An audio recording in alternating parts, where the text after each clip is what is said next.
Chapter number 2 का topic है concepts of acid and base.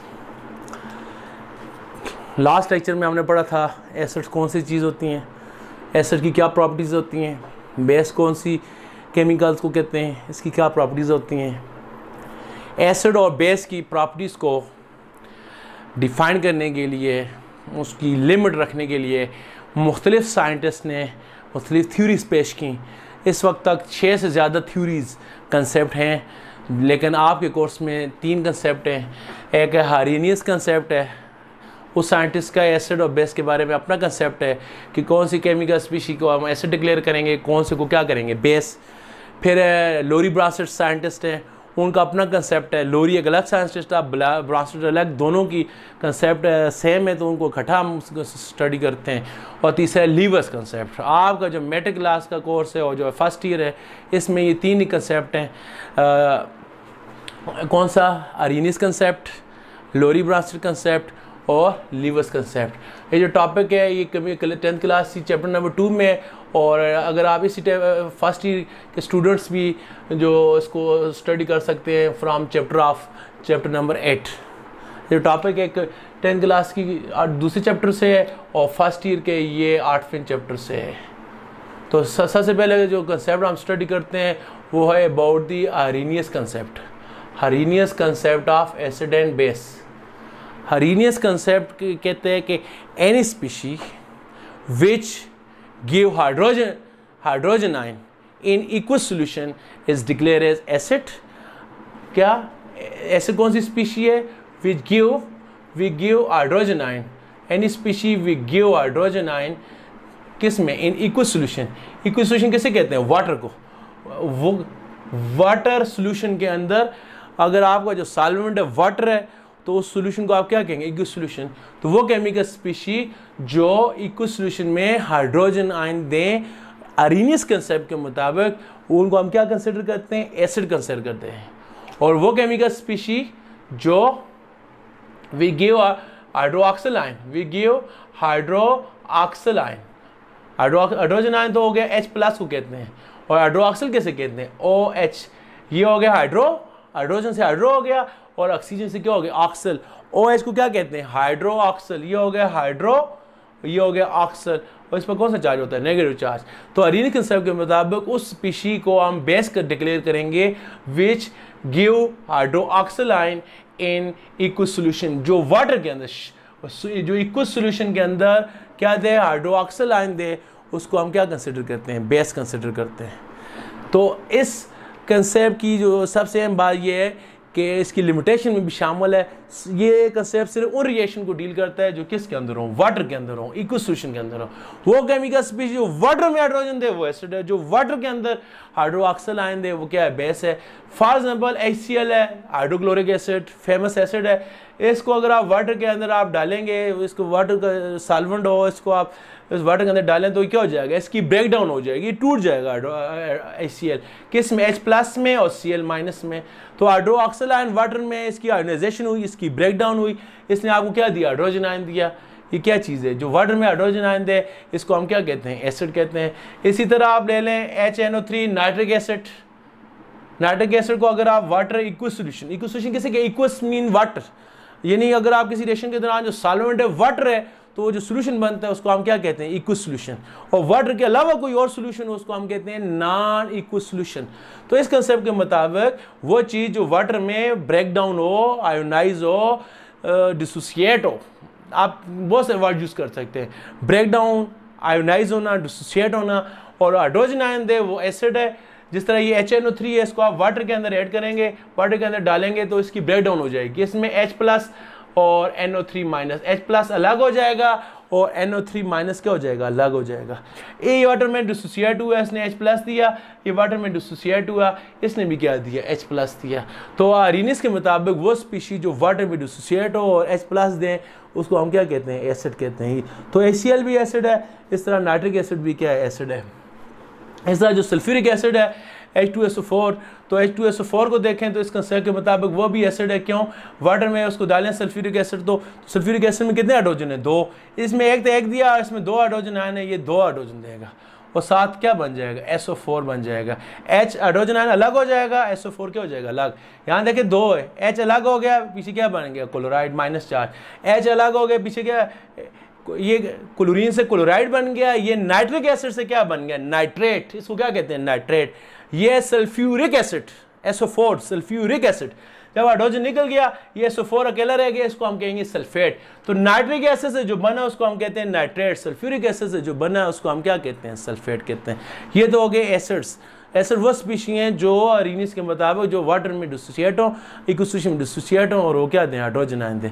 Base कौन सी स्पीशी है, जो ये तो हो गए एसिड्स के बारे में। अब बेस के बारे में क्या है, बेस वो स्पीशी हैं जो वाटर में डिसोसिएट हो, जैसे NaOH है, NaOH वाटर में क्या हो गया, डिसोसिएट हो गया, तो इक्वेशन में इसके भी 2 पार्ट हो जाएंगे। Na+ क्या हो जाएगा, अलग हो जाएगा, OH- क्या हो जाएगा, अलग। तो NaOH वाटर में डिसोसिएट हुआ किस में, Na+ में, OH किस में हो गया, माइनस में। तो इसने वाटर में डिसोसिएट हो क्या दिया, हाइड्रोक्सिल आयन दिए ये। तो वो स्पीशी जो वाटर में हाइड्रोक्सिल आयन दे उसको हम क्या कहते हैं, बेस कहते हैं। तो NaOH क्या हो गया, बेस। बेस को उर्दू में क्या कहते हैं, असास। असास। एसिड को उर्दू में क्या कहते हैं, तेजाब। तो ये दोनों अपोजिट है। एसिड ब्लू कलर का लेटस पेपर को रेड करता है और बेस क्या करता है, रेड को ब्लू करता है।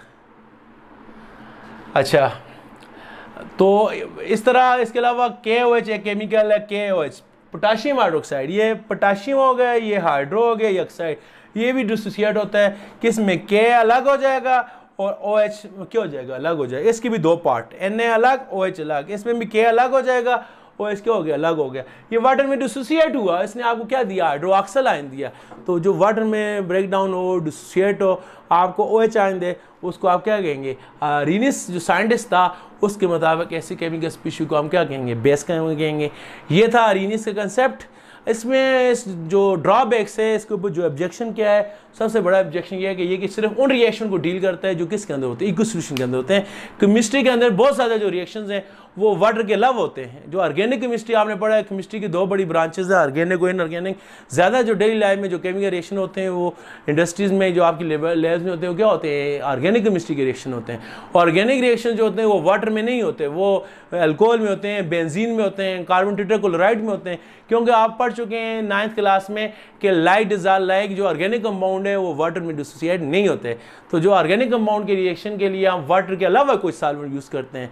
तो ये कंसेप्ट सिर्फ उन रिएक्शन को डील करता है जो किसके अंदर होते हैं, वाटर के अंदर होते हैं। और वाटर के अंदर कौन से रिएक्शंस होते हैं, इनऑर्गेनिक रिएक्शन होते हैं, ऑर्गेनिक रिएक्शन नहीं होते। तो यानी आप कह सकते हैं रिएक्शन के ये जो कंसेप्ट है इसकी लिमिटेशन ही ये सिर्फ उन रिएक्शन को ये डील करता है जो किसके अंदर होते हैं, वाटर के अलावा होते हैं। वाटर के अलावा जो रिएक्शन को डील नहीं करता। इसके अलावा दूसरा इसका फॉल्ट ये है कि ये कंसेप्ट कहते हैं वो केमिकल स्पीशी बेस है जिसमें क्या हो, OH आयन जो वाटर में डिसोसिएट हो। जो OH आयन नहीं देता है इस कंसेप्ट के मुताबिक वो बेस नहीं है। एक बड़ा मशहूर बेस है अमोनिया। अमोनिया बहुत फेमस बेस है, लेकिन इस कंसेप्ट के मुताबिक बेस नहीं है क्योंकि अमोनिया OH नहीं देता। अमोनिया में O है ही नहीं है, ऑक्सीजन है ही नहीं है। तो इस कंसेप्ट की लिमिटेशन में ये भी है कि ये कहते हैं एसिड वही स्पीशी जो हाइड्रोजन है। बहुत सारे एसिड ऐसे भी हैं, ये एसिड है एल्युमिनियम क्लोराइड को आप एसिड डिक्लेयर कर सकते हैं, लेकिन इस कंसेप्ट के मुताबिक ये एसिड नहीं है एल्युमिनियम क्लोराइड, क्योंकि इसका फार्मूला है AlCl3, इसमें हाइड्रोजन नहीं है। जबकि कंसेप्ट कहता है कि एसिड के पास हाइड्रोजन का आयन का होना ज़रूरी है।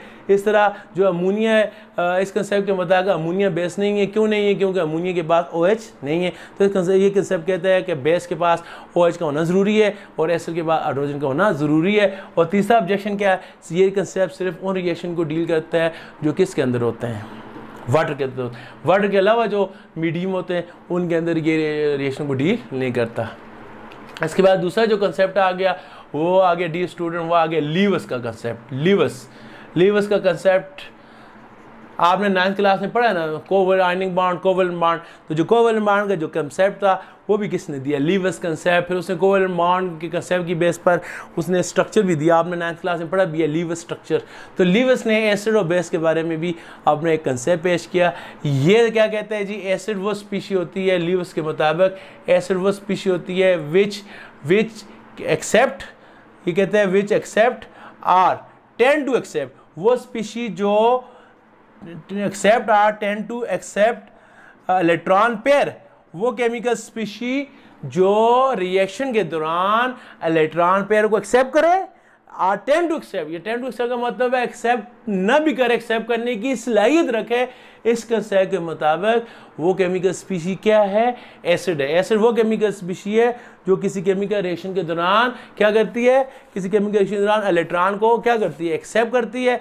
ये एक्सेप्ट करने की सलाहियत रखती है।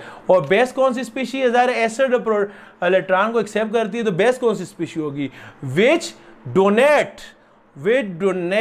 और टेंड टू डोनेट वो केमिकल स्पीशी जो किसी भी केमिकल रिएक्शन के दौरान इलेक्ट्रॉन को डोनेट करे या डोनेट करने की सलाहियत रखे, उसको क्या कहते हैं, लीवस के मुताबिक वो क्या है, बेस है। तो लीवस के मुताबिक बेस वो चीज़ होती है जो इलेक्ट्रॉन पेयर दे। Simple electron pair donor species को लीवस ने क्या डिक्लेयर किया, बेस। और जो इलेक्ट्रॉन पेयर एक्सेप्टर स्पीशी होती है, लीवस ने उसको क्या डिक्लेयर किया, उसको उसने डिक्लेयर किया लीवस एसिड डिक्लेयर किया। डियर स्टूडेंट्स, 9th क्लास में आपने पढ़ा था बॉन्डिंग कॉलेज में जो चौथा चैप्टर आपका, उसमें एक टॉपिक पढ़ा था coordinate covalent bond. Coordinate covalent bond में आपने पढ़ा था फॉर एग्जांपल ये आपके पास कौन है, अमोनिया। अमोनिया में नाइट्रोजन के बाद नाइट्रोजन का एटॉमिक नंबर कितना होता है, 7। तो नाइट्रोजन का एटॉमिक नंबर 7 होगा तो इसके पहले शेल में 2 इलेक्ट्रॉन है, दूसरे में 5। और हाइड्रोजन का एटॉमिक नंबर 1 ही है, इसके पास कितने इलेक्ट्रॉन है, 1। तो नाइट्रोजन के पास कितने इलेक्ट्रॉन थे, 5 हैं। तो क्या करेगा, इसको ऑक्टेट रूल जो आपने पढ़ा है 9th क्लास में, ऑक्टेट रूल कहता है कि वो एलिमेंट स्टेबल है जिसके ऑक्सीजन में कितने इलेक्ट्रॉन हो, 8। तो नाइट्रोजन के वैलेंस शेल में कितने इलेक्ट्रॉन है, 5। तो इसको स्टेबल होने के लिए मजीद कितने इलेक्ट्रॉन चाहिए, 3। तो ये एक हाइड्रोजन के साथ शेयर करेगा 6 हो जाएंगे, दूसरी के साथ शेयर करेगा 7 हो जाएंगे, तीसरी के साथ शेयर करेगा कितने हो जाएंगे, कितने इलेक्ट्रॉन हो जाएंगे, 8 इलेक्ट्रॉन हो जाएंगे। ठीक है जी। तो डियर स्टूडेंट्स, तो नाइट्रोजन जो था इसके पास कितने इलेक्ट्रॉन थे, 5। हाइड्रोजन के साथ ने शेयर किया 6, दूसरे के साथ शेयर किया 7, तीसरे हाइड्रोजन के साथ शेयर किया कितने इलेक्ट्रॉन होंगे, इसके बाद कितने इलेक्ट्रॉन होंगे, 8 हो गए। दूसरी तरफ आप देख लें बोरान को, तो बोरान का एटॉमिक नंबर कितना होता है, बोरान का एटॉमिक नंबर होता है 5, पहले शेल में 2 इलेक्ट्रॉन, दूसरे में 3। और फ्लोरीन का एटॉमिक नंबर 9 होता है, पहले में 2 इलेक्ट्रॉन है, दूसरे में कितने इलेक्ट्रॉन है, 7। तो बोरान के आखिरी शेल में कितने इलेक्ट्रॉन है डियर स्टूडेंट्स, 3। तो फ्लोरीन ज़ाहिर है इसको ऑक्टेट कंप्लीट करने के लिए कितने इलेक्ट्रॉन की गुंजाइश ज़रूरत है, मजीद 5 की। आखिरी शेल में 3 है तो 8 चाहिए, तो अभी 3 है तो 5 मजीद चाहिए। तो क्या करेगा, फ्लोरीन के पास कितने इलेक्ट्रॉन है, 7। तो ये फ्लोरीन के साथ शेयर करेगा, फ्लोरीन के 8 हो जाएंगे, इसके कितने हो जाएंगे, 4। अभी क्या करेगा, एक और फ्लोरीन के साथ शेयर करेगा, फ्लोरीन के पास कितने थे, 7 थे, ये शेयर करेगा, फ्लोरीन कितने हो जाएंगे, 8। और एक और फ्लोरीन के साथ शेयर करेगा। तो डियर स्टूडेंट्स, जो एक और इसके साथ फ्लोरीन के साथ शेयर करेगा तो कितने हो जाएंगे डियर स्टूडेंट्स, इसके फ्लोरीन के बाद 7 थे, शेयर किए 8 हो गए, इसके बाद 7 थे, शेयर किए 8 हो गए, इस फ्लोरीन के बाद शेयर किए 7 थे, शेयर किए कितने हो गए, 8। तो बोरान के पास कितने इलेक्ट्रॉन थे, 3 शेयर करके कितने हो जाएंगे, 6। स्टेबल होने के लिए कितने इलेक्ट्रॉन चाहिए, 8, यानी इसको अभी भी मजीद 2 इलेक्ट्रॉन चाहिए। ये कौन सा बॉन्ड है, कोवैलेंट बॉन्ड। कोवैलेंट बॉन्ड कौन सा होता है, जो म्यूचुअल शेयरिंग से बनता है। म्यूचुअल शेयरिंग इसे कहते हैं ना, बोरान के पास 1 इलेक्ट्रॉन है तो फ्लोरीन भी 1 शेयर करेगा, बोरान के पास 1 है ये भी 1 शेयर करेगा, इसके पास 1 है तो ये भी 1 शेयर करेगा। अभी बोरान के पास इलेक्ट्रॉन नहीं है, लेकिन फ्लोरीन के पास एक और फ्लोरीन तो अपना इलेक्ट्रॉन दे सकता है, लेकिन चूंकि बोरान के पास 3 ही थे, बोरान 3 से ज्यादा इलेक्ट्रॉन शेयर नहीं कर सकता। तो बोरान के पास 3 इलेक्ट्रॉन थे, 3 उसने शेयर किए। 4 होते हैं तो 4 शेयर कर लेते, 8 हो जाते हैं। तो ज़ाहिर है 3 थे तो 3 ही शेयर किए, इसका ऑक्टेट क्या रह गया, इनकम्प्लीट रह गया। 6 इलेक्ट्रॉन है, 2 अभी भी चाहिए। यहाँ नाइट्रोजन के पास 5 थे, 3 चाहिए, उसने 3 शेयर कर लिए। यहाँ इसके पास 3 ही है तो 3 वाला 5 तो नहीं ले सकता, 3 वाला 3 ही ले सकता है। तो इसने 3 थे, 3 शेयर किए, कितने हो गए, 6 हो गए, अभी भी 2 इलेक्ट्रॉन कम है। ये इलेक्ट्रॉन क्या है, डेफिशिएंट है, इसके पास इलेक्ट्रॉन की क्या है, डेफिशिएंसी है। और ये वाला इलेक्ट्रॉन क्या एफिशिएंट है, इसके वाला इलेक्ट्रॉन की क्या एफिशिएंसी है। तो क्या करेगा, अभी नाइट्रोजन अभी इसके बाद 2 इलेक्ट्रॉन की कमी है। अभी नाइट्रोजन अगर इसको अपना इलेक्ट्रॉन बिल्कुल नहीं दे सकते, क्योंकि अगर नाइट्रोजन मुकम्मल तौर पर कंप्लीट इसको अपने 2 इलेक्ट्रॉन देता है तो बोरान के 8 पूरे हो जाएंगे, लेकिन नाइट्रोजन के पास कितने रह जाएंगे, 6 रह जाएंगे। तो नाइट्रोजन इसको इलेक्ट्रॉन दे नहीं सकता, लेकिन नाइट्रोजन इसके साथ क्या कर सकता है, शेयर कर सकता है। तो आपने 9th क्लास में पढ़ा था, the type of covalent bond in which the share pair of electron is provided by only one atom is called coordinate covalent bond। यहाँ बोरान ने 2 इलेक्ट्रॉन शेयर किए हैं, लेकिन दोनों के दोनों इलेक्ट्रॉन किसने प्रोवाइड किए, नाइट्रोजन ने। यहाँ क्या था, ये कोवैलेंट बॉन्ड है, 1 इलेक्ट्रॉन बोरान का है, 1 फ्लोरीन का है, 1 बोरान का 1 फ्लोरीन का। यहाँ ये भी कोवैलेंट बॉन्ड है, 1 नाइट्रोजन का 1 हाइड्रोजन का, 1 नाइट्रोजन का। लेकिन यहाँ पर जो 2 इलेक्ट्रॉन है, 2 के 2 किसने प्रोवाइड किए, बोरान ने प्रोवाइड किए। जब एक ही एटम दोनों इलेक्ट्रॉन प्रोवाइड करेगा, आपने 9th क्लास में पढ़ा, इस बॉन्ड को क्या कहते हैं? Coordinate covalent bond. तो डियर स्टूडेंट्स, ये यहाँ पर कोऑर्डिनेट कोवैलेंट बॉन्ड मेंशन करने का मकसद क्या है कि क्योंकि आपको जब तक कोऑर्डिनेट कोवैलेंट बॉन्ड का कंसेप्ट नहीं आएगा, आपको नहीं पता चलेगा लीविस एसिड और लीविस बेस क्या है। अभी आपको समझ आ गई होगी, इस रिएक्शन के दौरान अमोनिया ने लोन पेयर क्या किया? डोनेट किया है। तो लीविस के मुताबिक वो स्पीशीज जो इलेक्ट्रॉन डोनेट करे वो क्या है? लीविस बेस है। तो अमोनिया लीविस बेस है क्योंकि उसने इलेक्ट्रॉन डोनेट किया है, और जो आपका BF3 है उसने इलेक्ट्रॉन क्या किया? एक्सेप्ट किया है। और लीविस के मुताबिक वो जो है वो क्या है? वो एसिड है। देखिए इसको लिखेंगे कैसे? ये अमोनिया है, इसने लोन पेयर दिया, और ये लोन पेयर किसने लिया है? जब दोनों रिएक्शन करेंगे अमोनिया और BF3, तो ये अमोनिया लोन पेयर देगा, ये लेगा कौन? BF3। ये क्यों लेगा? क्योंकि बोरान के पास 6 इलेक्ट्रॉन है, 2 इसको चाहिए। तो लीविस के मुताबिक अमोनिया ने दिया है, तो लीविस के मुताबिक अमोनिया क्या है? लीविस के मुताबिक बेस है, और BF3 ने इलेक्ट्रॉन एक्सेप्ट किया है, लीविस के मुताबिक क्या है? एसिड है। और लीविस एसिड और लीविस बेस के दरमियान जो बॉन्ड बनता है इसको क्या कहते हैं? इस बॉन्ड को कहते हैं कोऑर्डिनेट कोवैलेंट बॉन्ड। कौन सा बॉन्ड बनता है? Coordinate covalent bond. तो डियर स्टूडेंट्स, सम अप करते हैं। लीविस कंसेप्ट कौन सा? लीविस कंसेप्ट कहते हैं वो स्पीशीज जो इलेक्ट्रॉन पेयर दे वो बेस है, और जो एक्सेप्ट करे वो क्या है? लीविस एसिड है। और लीविस जो इलेक्ट्रॉन पेयर डोनर और एक्सेप्टर के दरमियान जो बॉन्ड बनता है उस बॉन्ड को क्या कहते हैं? Coordinate covalent bond. Coordinate covalent bond कौन सा होता है? जिसमें शेयर पेयर ऑफ इलेक्ट्रॉन एक ही एटम क्या करता है? प्रोवाइड करता है। कोवैलेंट बॉन्ड में भी शेयरिंग होती है, कोऑर्डिनेट में भी शेयरिंग होती है।